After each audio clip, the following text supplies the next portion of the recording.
Today is Thursday, May 7th, 2026, and today is National Teacher Appreciation Day, which is one of those reminders that a lot of long-term impacts come from things that don't always get immediate recognition. Welcome to Wait, That's Random, This Day in History. I'm your host, C.L. Burns, voice actor, audiobook narrator, and your guide through the odd and unexpected corners of history. Let's dive in. On May 7, 1945, Germany signed its unconditional surrender, bringing World War II in Europe to an end. But the moment itself wasn't a single dramatic event.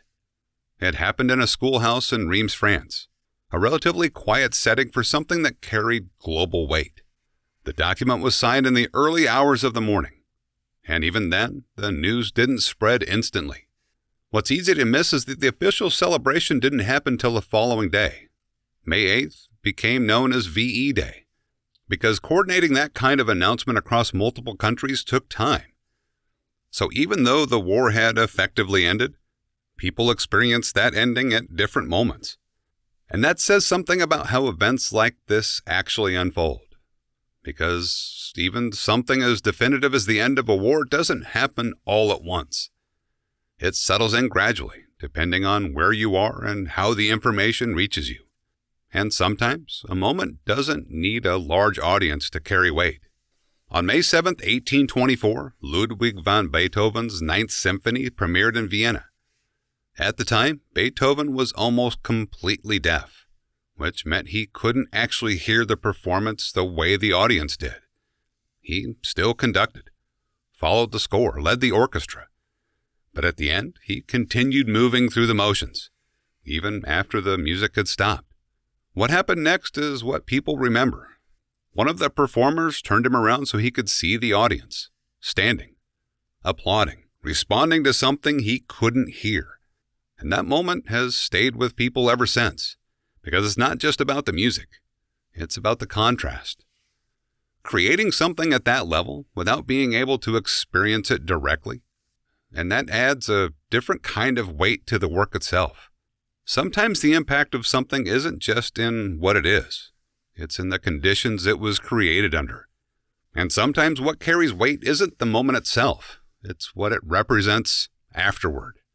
Today in 2013, One World Trade Center was officially recognized as the tallest building in the Western Hemisphere. At 1,776 feet, the height wasn't arbitrary. It was intentional, a reference point, tied to a specific year and a specific idea. But the significance of the building goes beyond its height, because of where it stands and what was there before it. Construction had taken years, not just because of the scale, but because of the meaning behind it. Every decision carried more weight than usual. Design, height, timeline.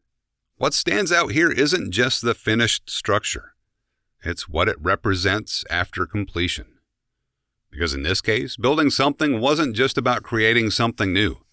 It was about restoring something that had been lost. And that changes how something is viewed. It's not just measured in feet. It's measured in context. And sometimes what lasts isn't structure or a moment. It's a presence. Gary Cooper was born on May 7, 1901. He became one of the defining actors of early American film, known for roles in movies like High Noon and Sergeant York. His style was different from many of his contemporaries, less expressive, more restrained, and that became part of what made it effective. Because instead of projecting emotion outward, his performances often held it back, which gave them a different kind of intensity. Over time, that approach became closely associated with certain types of roles, especially characters defined by quiet decision-making rather than overt action. His career spanned decades, and even as film styles evolved, that presence remained consistent.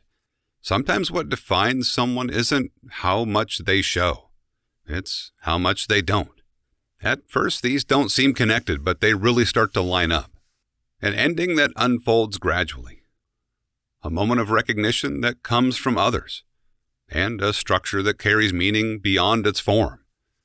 Different situations, but each one shows how impact isn't always immediate.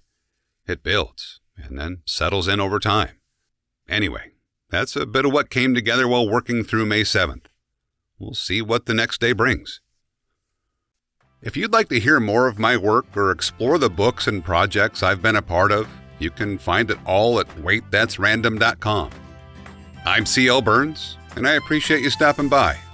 I'll see you tomorrow.